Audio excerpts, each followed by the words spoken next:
Graça e paz, igreja abençoada de Jesus. Amém. Aleluia. Vamos adorar? Está pronto para adorar? Fique em pé em nome de Jesus, para podermos dar o nosso melhor ao Senhor.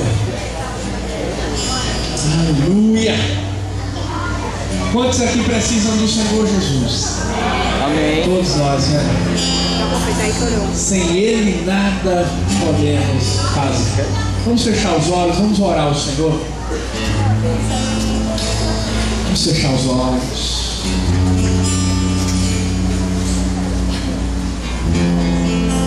Glorifique o nome de Jesus nessa hora.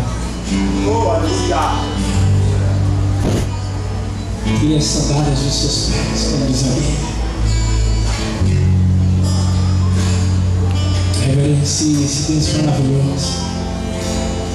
Glória.